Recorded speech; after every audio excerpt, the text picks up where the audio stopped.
Hello दोस्तों, नमस्कार। स्वागत है आपका सोनी एजुकेशन चैनल में। दोस्तों, आज हम पढ़ने वाले हैं कक्षा 9 राजस्थान का स्वतंत्रता आंदोलन एवं शौर्य परंपरा। इसके पहले कक्षा 6 से 8 तक कंप्लीट RBSC बुक हमारा राजस्थान चैप्टर वाइज कंप्लीट करवा दिया है और उसकी प्लेलिस्ट बनी हुई है। चैप्टर वाइज वीडियो अपलोड हैं और साथ ही वन लाइनर क्वेश्चन है। क्वेश्चन इतने अच्छे से दिए गए हैं कि आपको बुक की ज़रूरत नहीं पड़ेगी। आप एक बार जाकर प्लेलिस्ट में देखिए और फिर अनुमान लगाइएगा कि हाँ कितने अच्छे क्वेश्चन हैं। दोस्तों, आज हम पढ़ेंगे अध्याय 1 1857 की क्रांति। पहला प्रश्न हम देखेंगे, औरंगजेब की मृत्यु से उत्पन्न रिक्तता को किसके द्वारा भरा गया? तो औरंगजेब की मृत्यु से उत्पन्न रिक्तता को मराठों के द्वारा भरा गया। दोस्तों, अगर आप चैनल पर नए हैं तो चैनल को सब्सक्राइब कर लीजिए ताकि आपको समय पर नोटिफिकेशन प्राप्त हो सके। तो औरंगजेब की जब मृत्यु हो गई थी तो वहाँ पर औरंगजेब की मृत्यु के बाद जो भी खालीपन रहा, औरंगजेब की जितनी भी अराजकता थी, जितने भी अत्याचार थे, या कह सकते हैं कि जुल्म उठाए उसने या लोगों को परेशान किया, वो सभी रिक्त हो चुका था, तो उसे मराठों द्वारा भरा गया। अगला प्रश्न है, मुगल साम्राज्य के पतन के पश्चात देश में अराजकता किसके द्वारा फैलाई गई? तो मराठों के द्वारा फैलाई गई। नेक्स्ट क्वेश्चन है, मराठों ने सर्वप्रथम कहाँ से धन एकत्र किया था? मई 1711 ईस्वी में प्रथम बार मंदसौर के निकट मेवाड़ी क्षेत्र से मराठों ने धन एकत्र किया था। नेक्स्ट क्वेश्चन है, मराठों की अराजकता से चिंतित होकर उदयपुर के महाराणा संग्राम सिंह ने किससे मराठा समस्या के बारे में विचार विमर्श किया? अब मराठों की अराजकता जब फैल गई थी तो उदयपुर के महाराणा चिंतित हुए। महाराणा कौन थे? महाराणा संग्राम सिंह, जिसने जयपुर के शासक जय सिंह और मुगल बादशाह मोहम्मद शाह से विचार विमर्श किया। नेक्स्ट है, राजस्थान में मराठों के अत्याचार में तेजी कब आई? तो सन 1724 ईस्वी के बाद मराठों के अत्याचारों में तेजी आई। नेक्स्ट है, मुगलों से सहायता प्राप्त कर दलील सिंह को गद्दी से कब और किसके द्वारा हटाया गया? यानी कि मुगलों से किसने सहायता प्राप्त की थी और सहायता प्राप्त कर दलील सिंह को गद्दी से हटाया? तो अप्रैल 1734 ईस्वी में बूंदी के शासक बुद्ध सिंह के द्वारा हटाया गया। अगला प्रश्न है, मराठों ने मालवा पर अधिकार कब किया? तो 1735 ईस्वी में मराठों ने मालवा पर अधिकार कर लिया था। नेक्स्ट है, शाहू ने पेशवा बाजीराव को राजस्थान से कौन सा कर प्राप्त करने का आदेश दिया?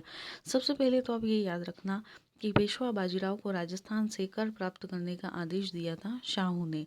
और कौन सा कर प्राप्त करने का आदेश दिया था? चौथ और सरदेश मुखी कर प्राप्त करने का आदेश दिया था। नेक्स्ट है, सवाई जय सिंह मालवा का सूबेदार कब बना? तो यह सन 1732 ईस्वी में बना था। नेक्स्ट है, जयसिंह द्वारा मराठों से पराजय स्वीकार करने के पश्चात जयसिंह को कितने परगने मराठों को देने पड़े? जैसे ही जयसिंह मालवा का सूबेदार बना, मालवा का सूबेदार करने के पश्चात अंग्रेजों ने जयसिंह को बंदी बना लिया और जयसिंह को हार माननी पड़ी और हार कर यानी कि अपनी पराजय स्वीकार कर जयसिंह ने अंग्रेजों को कितने परगने दिए थे? मराठों से पराजय स्वीकार करने के पश्चात मराठों को 28 परगने दिए थे। मराठों को राजस्थान से निकालने के लिए राजस्थान के शासकों ने कब और कहाँ सम्मेलन किया?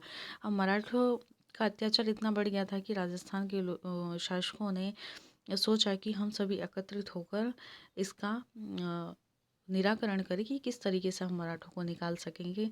तो उसके लिए जुलाई सन 1734 ईस्वी में मेवाड़ में हुरड़ा नामक स्थान पर एकत्रित किया, जिसे हुरड़ा सम्मेलन भी कहा जाता है। हुरड़ा सम्मेलन में कहाँ कहाँ के शासक एकत्रित हुए थे? तो जयपुर, जोधपुर, उदयपुर, कोटा, किशनगढ़, नागौर और बीकानेर। नेक्स्ट है, पेशवा उत्तरी भारत की यात्रा पर कब निकला? अक्टूबर 1735 में पेशवा उत्तरी भारत की यात्रा पर निकला। नेक्स्ट है, उत्तरी भारत की यात्रा के दौरान पेशवा ने किसका आतिथ्य? जब उत्तरी भारत की यात्रा पर पेशवा अक्टूबर 1735 में निकले तो महाराजा जगत सिंह से का उन्होंने आतिथ्य स्वीकार किया। सन 1742 ईस्वी में मराठों ने मारवाड़ में प्रविष्ट होकर किन परगनों से चौथ वसूल करना प्रारंभ किया। और 1742 ईस्वी में मराठे मारवाड़ में प्रविष्ट हुए, ये याद रखना आपके मारवाड़ में 1742 में मराठे प्रविष्ट हुए, जिसमें उन्होंने सोजत, रायपुर और जैतारण से 1742 ईस्वी में चौथ वसूल करना प्रारंभ किया। 1787 ईस्वी में राजपूतों ने किस स्थान पर मराठों को परास्त किया। तो सन 1787 ईस्वी में राजपूतों ने तुंगा नामक स्थान पर मराठों को परास्त किया था। कौन सी ईस्वी के बाद मराठा की शक्ति क्षीण होने लगी। सन 1791 के बाद। राजस्थान के राज्यों में उत्तराधिकार के संघर्ष और सामंती प्रतिस्पर्धा के कारण मेवाड़ के महाराणा का सहयोग कब और किसने किया। अब राजस्थान के राज्यों में उत्तराधिकार संघर्ष होने लगा कि कौन गद्दी पर बैठेगा, किसके बाद क्या बैठेगा, सामंतों की प्रतिस्पर्धा होने लगी। तो 1791 में अंबाजी इंगले ने मेवाड़ के महाराणा का सहयोग किया। सन 1795 ईस्वी में मेवाड़ पर किसका अधिकार हो गया। चुंडावतों का अधिकार मेवाड़ पर कब हुआ। सन 1795 में। तो आप इस तरीके से क्वेश्चन याद रखना कि मेवाड़ पर 1795 में चुंडावतों का अधिकार हुआ। फिर आप प्रश्न करना कि मेवाड़ पर चुंडावतों का अधिकार कब हुआ। तो सन 1795 में। अगला है अमीर खां पिंडारी ने नाथद्वारा पर कब अधिकार किया। 1802 में अमीर खां पिंडारी ने नाथद्वारा पर अधिकार किया। मेवाड़ के शासक ने किसके माध्यम से अंग्रेजों से संधि करने का प्रयास किया, किंतु वे असफल रहे। तो जयपुर नरेश, मेवाड़ के शासक ने जयपुर नरेश के माध्यम से अंग्रेजों से संधि करने का प्रयास किया। कब। 1803 में, लेकिन फिर वे असफल रहे। राजस्थान के किस शासक ने सर्वप्रथम अपने एक प्रतिनिधि को गवर्नर जनरल के पास भेजा और अंग्रेजों से मैत्री की इच्छा प्रकट की। तो राजस्थान के जयपुर के महाराजा पृथ्वी सिंह ने सन 1776 में अपना एक प्रतिनिधि भेजा था और अंग्रेजों से मैत्री की इच्छा प्रकट की थी। सर्वप्रथम किसने भेजा था, है ना, ये याद रखना आप। तो महाराजा पृथ्वी सिंह सन 1776 में। महाराजा पृथ्वी सिंह कहाँ के शासक थे। जयपुर के। इस तरीके से आप पूरा आराम से पढ़िएगा। मराठों का राजस्थान में कब से कब तक प्रभुत्व स्थापित रहा। 1761 से 1791 में।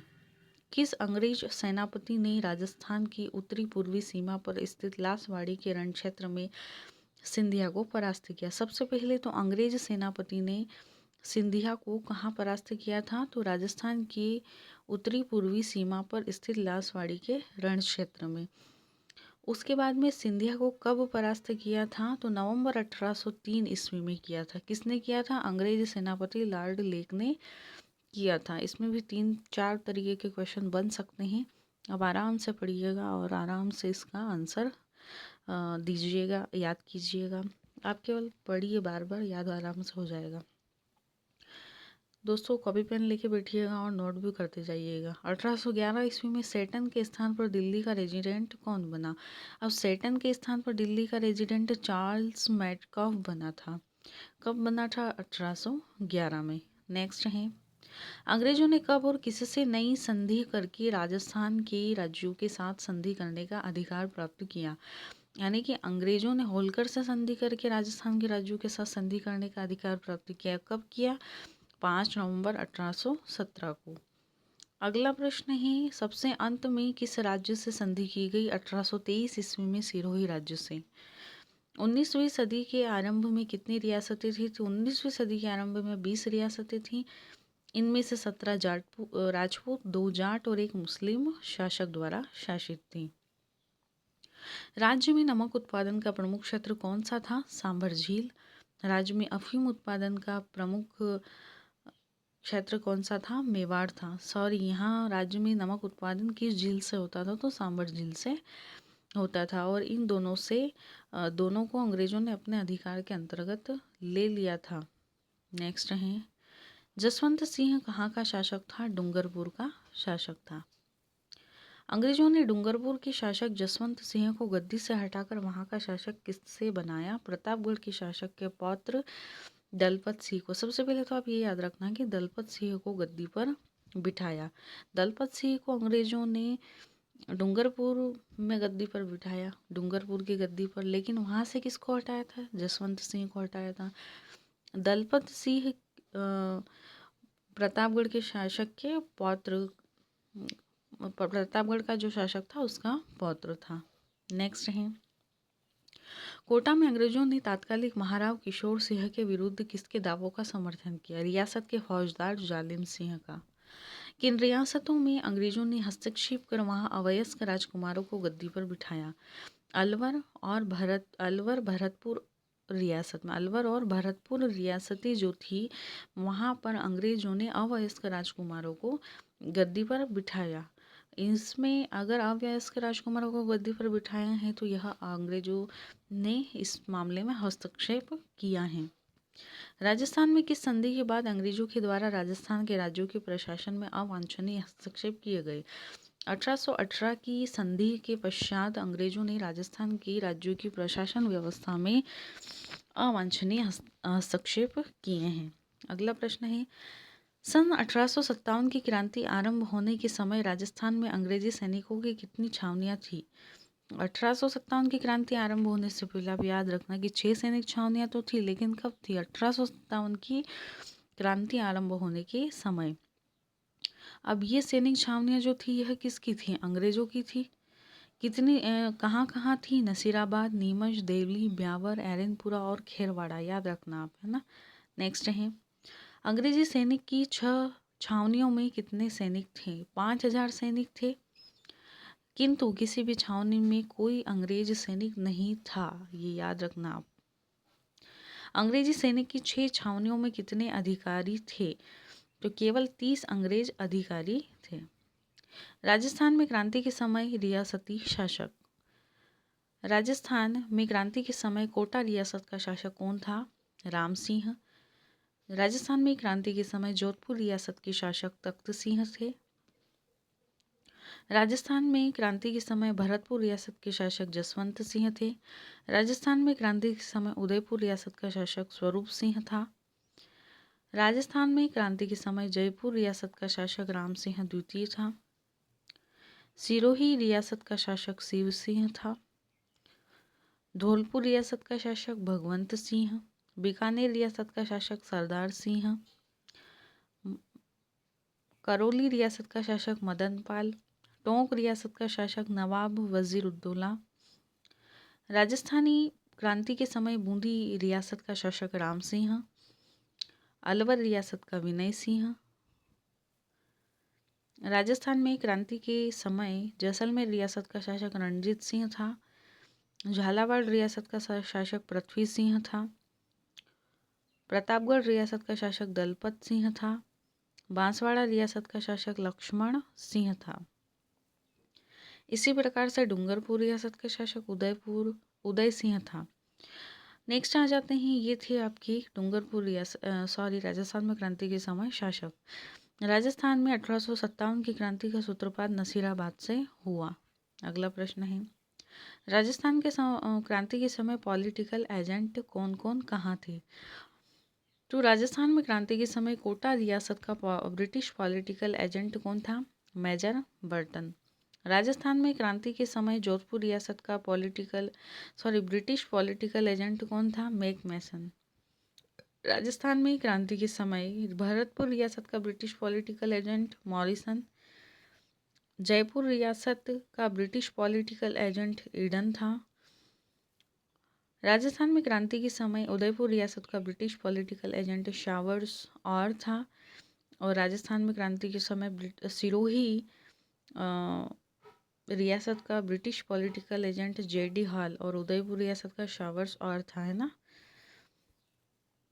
अब आगे प्रश्न हम देखते हैं, नसीराबाद में 15वीं बटालियन नेटिव इन्फेंट्री के सैनिकों ने विद्रोह की शुरुआत कब की? 28 मई 1857 को। नसीराबाद विद्रोह में किन अंग्रेज सैनिक अधिकारियों की हत्या कर दी गई? तो मेजर स्पोर्टिस वुड और कर्नल न्यू बारी की हत्या की गई, यहाँ पे याद रखना। नसीराबाद क्रांति के समय अंग्रेज अधिकारी जब वहाँ नसीराबाद क्रांति से भागे तो उन्होंने ब्यावर में शरण ली। नसीराबाद क्रांति के पश्चात विद्रोही सैनिकों ने अविलंब कहाँ की ओर प्रस्थान किया? नसीराबाद में क्रांति करने के बाद सैनिक दिल्ली की ओर प्रस्थान किया। नसीराबाद से विद्रोही सैनिक दिल्ली कब पहुंचे? 18 जून 1857 को। नीमच छावनी के सैनिकों ने विद्रोह कब प्रारंभ किया? 3 जून 1857 को। किसके निर्देशन में और कप्तान शावर्स ने कोटा, बूंदी और मेवाड़ की राजकीय फौजियों की सहायता से नीमच पर पुनः अधिकार किया? तो A.G. लॉरेंस के निर्देशन में 8 जून 1857 को कोटा, बूंदी, मेवाड़ की राजकीय फौजियों की सहायता से कहाँ पर अधिकार किया? नीमच पर। एरेनपुरा में सैनिकों द्वारा क्रांति की शुरुआत 21 अगस्त 1857 को की गई। अगला प्रश्न है, जोधपुर के महाराजा ने किसके नेतृत्व में एक फौज अंग्रेजों का दमन करने हेतु आवा भेजी?